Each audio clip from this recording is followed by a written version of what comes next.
लो भाई बब्बन, बन गई तस्वीर। जरा देखकर बताओ कैसी बनी है। अरे भाई मोहन, मेरी सलाह मानो तो तुम रहने ही दो। एक पेंटर बनना तुम्हारे बस की बात नहीं है। हाँ, तुमने सही कहा, मुझे भी कुछ ऐसा लगता है। खैर, आज शाम की गाड़ी से मैं शहर वापस जा रहा हूँ। कुछ जरूरी काम आ गया है। शहर से वापस आने के बाद तुमसे मिलता हूँ। मोहन अपने घर के दरवाजे पर ताला लगा देता है और वहां से चला जाता है। फिर उसी रात अचानक तेज हवाएं चलने लगती हैं।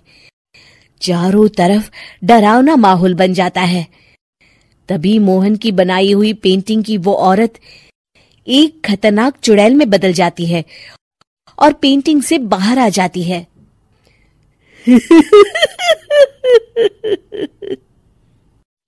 चुड़ैल घर के बाहर चली जाती है। वहीं दूसरी तरफ दो चोर लाला सुखीराम के घर से चोरी करके भाग रहे होते हैं। दोनों भागते भागते गांव के चौराहे के पास पहुंच जाते हैं। तभी अचानक वो चुड़ैल उन दोनों के सामने आ जाती है।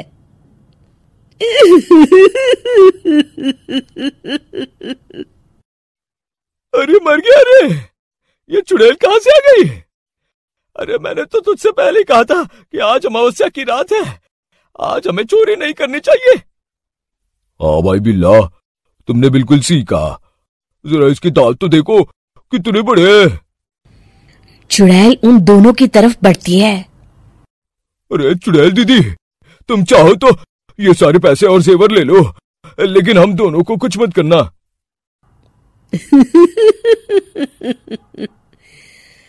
पैसे और जेवर के लालच में तुम इंसान बिकते हो, हम चुड़ैल नहीं।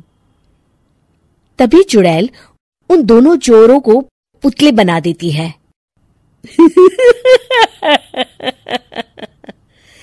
मैं किसी को नहीं छोड़ूंगी, अब कोई मुझसे नहीं बच सकता।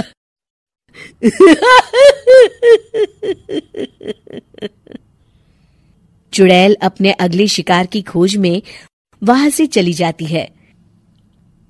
गांव की दूसरी ओर जाने पर चुड़ैल को हरिया, बिरजू और बब्बन दिखाई देते हैं। आज संडे है, आज कपिल शर्मा शो देखने का दिन है। जोर से बोलो।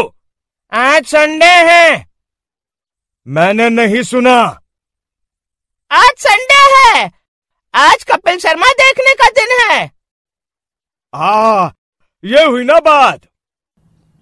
अरे ये कपिल शर्मा कौन है जो ये लोग उसे देखने के लिए इतने उतावले हुए जा रहे हैं? खैर मुझे क्या, मैं अभी इन दोनों को मजा चखाती हूँ। चुड़ैल तेजी से उड़कर उन तीनों के सामने आकर खड़ी हो जाती है।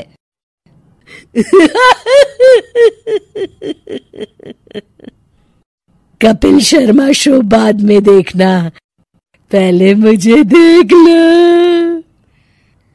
बब्बन चुड़ैल को देखते ही पहचान जाता है। अरे ये तो तस्वीर वाली औरत के जैसी दिख रही है, मुझे अभी नहीं मरना है। अरे भागो रे। तीनों वहां से भाग खड़े होते हैं। बब्बन तो किसी तरह अपनी जान बचाकर वहां से भाग जाता है, लेकिन हरिया और बिरजू को चुड़ैल पकड़ लेती है और उन्हें पुतला बना देती है। फिर चुड़ैल बब्बन को पकड़ने के लिए उसका पीछा करती है, लेकिन बब्बन उसे कहीं नहीं दिखाई देता। अरे वो मोटा तो बड़ा तेज भागता है, शायद उस तरफ गया होगा।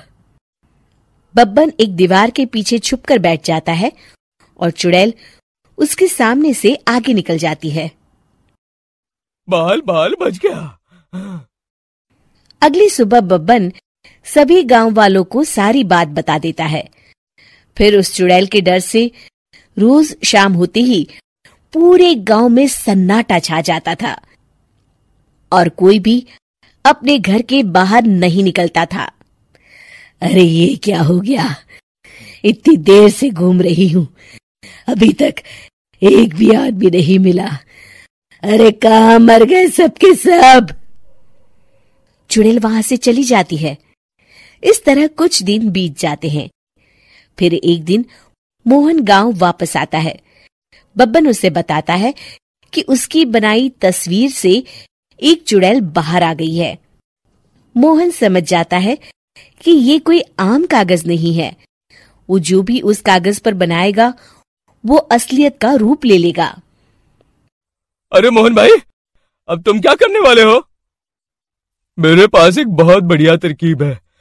मैं इस कागज पर उस चुड़ैल की एक ऐसी तस्वीर बनाऊंगा जिसमें वो तपती धूप के नीचे खड़ी दिखाई देगी, और फिर जैसे ही सवेरा होगा वो चुड़ैल इस कागज से निकलकर बाहर चली जाएगी और सूरज की तेज धूप में जलकर राख हो जाएंगी। मोहन बिल्कुल वैसे ही तस्वीर बना देता है और जैसे ही सवेरा होता है वो चुड़ैल कागज से निकलकर बाहर धूप में चली जाती है और सूरज की गर्मी बर्दाश्त नहीं कर पाती और जलकर राख हो जाती है।